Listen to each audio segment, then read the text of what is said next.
तो बेटा आज हमने पढ़ना है advantages and disadvantages of friction. सबसे पहले एडवांटेजेस देखते हैं। आपकी बुक में बेटा 5 एडवांटेजेस गिवन है कि 5 फायदे होते हैं फ्रिक्शन के। पहला फायदा क्या है जी?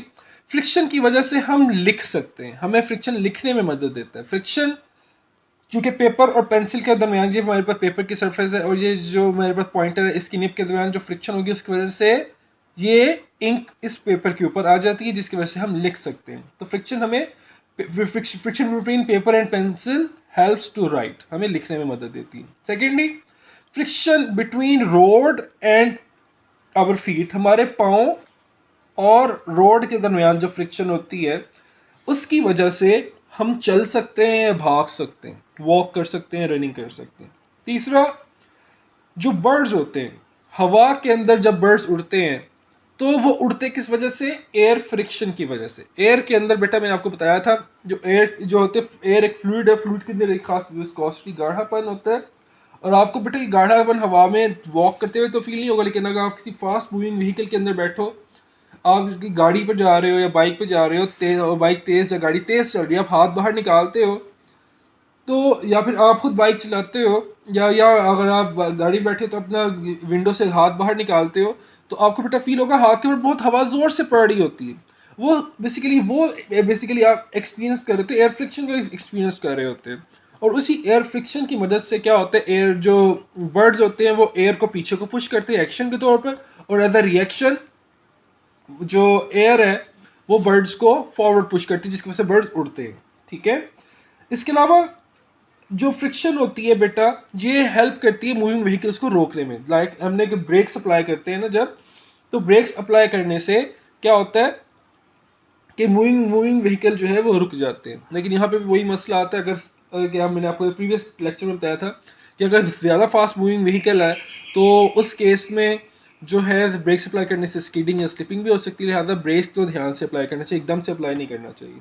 ठीक है, इसके अलावा बेटा एक एडवांटेज और भी है कि इसी की वजह से, इस फ्रिक्शन की वजह से जो माउंटेन्स एंड हिल्स हैं उसके ऊपर क्लाइंब किया जा सकता है। ठीक है, जो आपने देखा होगा माउंट एवरेस्ट, जो बड़ी बड़ी चोटियाँ K2 वगैरह लोग जो कोह पेमा होते हैं वो सर करते हैं, वो इस वजह से पॉसिबल होता है क्योंकि उस माउंटेन सरफेस और जो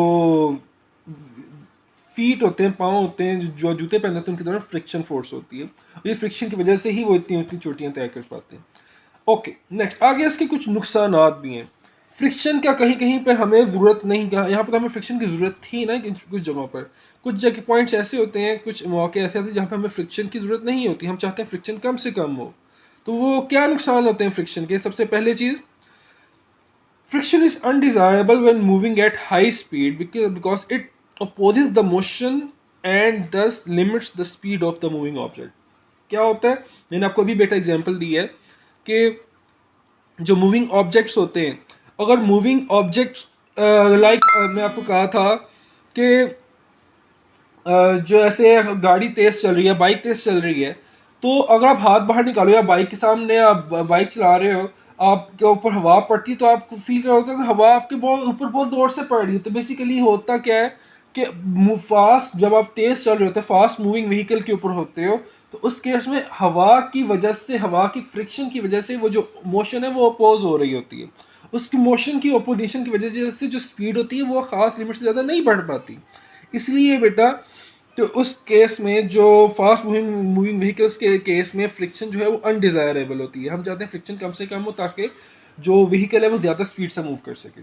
ठीक है, second, friction causes wear and tear in the moving parts of the machine. जो मशीनरी होती है वो प्रॉपरली लुब्रिकेटेड ना हो तो वो मशीन, आपने अक्सर देखा होगा कि बाइक या गाड़ी जो होती है उसके इंजन सीज हो जाते हैं अगर प्रॉपरली उनको लुब्रिकेट ना किया जाए। ठीक है, लिहाजा फ्रिक्शन की वजह से जो इंजन होते हैं गाड़ियों की, जो बड़ी बड़ी मशीन्स होती हैं वो ख़राब हो जाती हैं, उनके अंदर के जो पार्ट होते हैं वो वेयर आउट हो जाते हैं, वो टूट जाते हैं, वो ख़राब हो जाते हैं, वो घिस जाते हैं। ठीक है, लिहाजा उस केस में हमें फ्रिक्शन बिल्कुल भी डिज़ायरेबल नहीं है। ठीक है, friction causes the wear and tear in the moving parts of the machinery, इसलिए उनको हर वक्त लुब्रिकेट करके रखने की ज़रूरत होती है। ठीक है, हम इसलिए उनके मोबाइल वगैरह डालते हैं।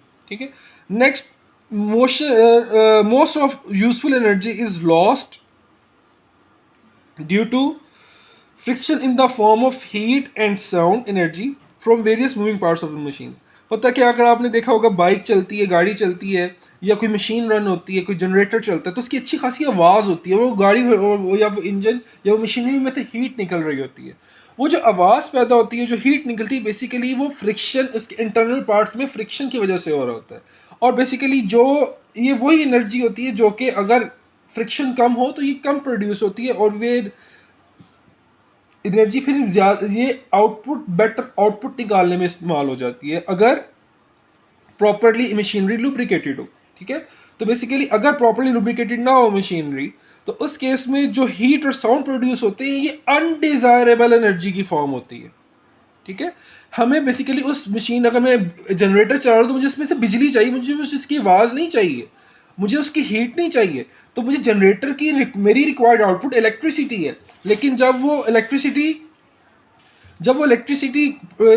की बजाय गिवन एनर्जी वो हीट या साउंड की फॉर्म में कन्वर्ट हो जाती है, तो जो फ्यूल उसको चला के बिजली बनाना चाह रहे हैं, उस फ्यूल का कुछ हिस्सा हीट या साउंड प्रोड्यूस करने में यूज़ हो जाता है, जिसकी वजह से जो मेरी रिक्वायर्ड आउटपुट है वो कम हो जाती है। मतलब उसमें बिजली, उस अगर मैंने 1 लीटर फ्यूल में मैंने 1000 वाट इलेक्ट्रिकल एनर्जी प्रोड्यूस करनी है, ठीक है, तो लेकिन हीट एंड साउंड की एनर्जी की वजह से अब वो 1000 वाट की जगह मेरा पास 600 या 700 वाट प्रोड्यूस होगी। ठीक है, मतलब ये जो जिस फ्यूल से मैं वो एनर्जी प्रोड्यूस करना चाह रहा हूँ, वो फ्यूल क्या करेगा, वो undesirable form of energy undesirable form of energy को प्रोड्यूस करेगा अगर मूविंग पार्ट्स या किसी मशीनरी के पार्ट्स के दरमियान फ्रिक्शन होगी।